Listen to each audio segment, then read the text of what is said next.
You got it? Huh? Okay. Fettuccine Alfredo. Time to carbo load.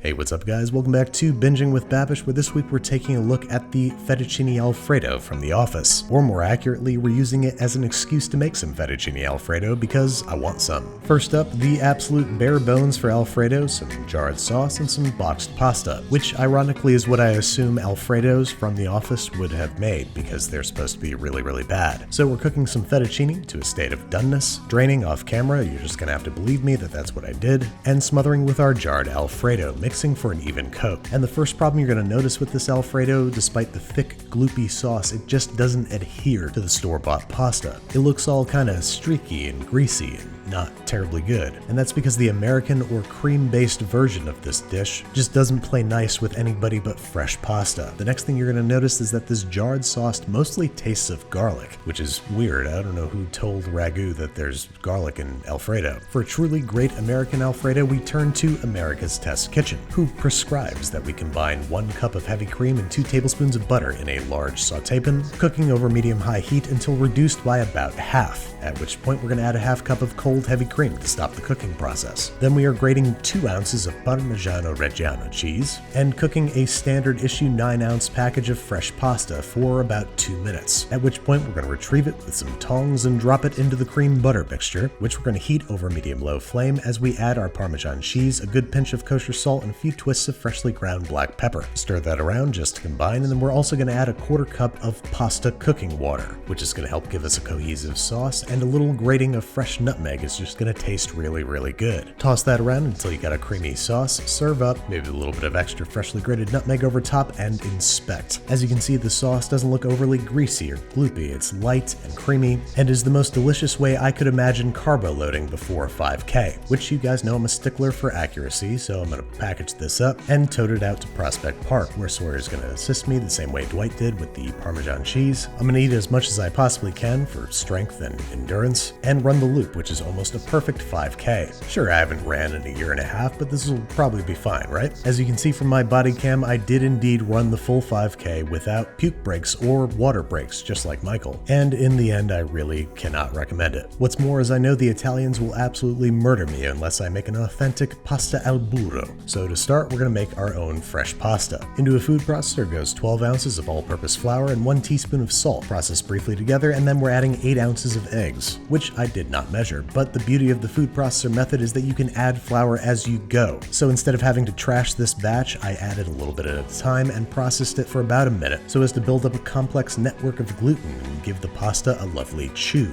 Once processed, we're going to wrap it in plastic wrap and let it rest, maybe after a ceremonial punch in the face, for 30 minutes before dividing, rolling, and cutting. To do this, we're basically going to grab us a hunk of pasta, generously flour it, and roll it out ever thinner, 1 notch at a time on our pasta roller, until it gets a little bit too long for our delicate sensibilities and we have to cut it in half, and continue to roll it out into 2 sheets of delicate fresh pasta, which we are going to once again generously flour before passing it through the cutters, which should help prevent the pasta from sticking together when we twist it into a darling little nest and arrange said nest on a heavily floured rimmed baking sheet. Next up, pasta al burro is traditionally prepared tableside, so we have to ladle some boiling water into our intended heat-proof mixing bowl to keep it warm. Then we are cooking our fresh pasta for anywhere from 60 to 90 seconds until it floats, at which point it's ready to be tossed together with cheese and butter to make pasta al burro, or semi-traditional fettuccine alfredo. Into our heated bowl goes 5 ounces of unsalted butter and 2.5 ounces of freshly grated Parmigiano Reggiano, followed by our fresh cooked pasta. Then we're going to top that pasta with an additional 2.5 ounces of freshly grated Parmigiano Reggiano, as well as a 1/4 cup of our starchy pasta cooking water, which is essential to create a creamy emulsified sauce. Next up, we're tossing this around with a hefty pinch of kosher salt and no freshly ground black pepper. That is not a traditional ingredient in pasta al burro. Bonus points if you can toss it in the air a little bit to aerate the sauce. Then you can twist her up with your favorite carving fork and serve with a little bit of freshly grated parm over top.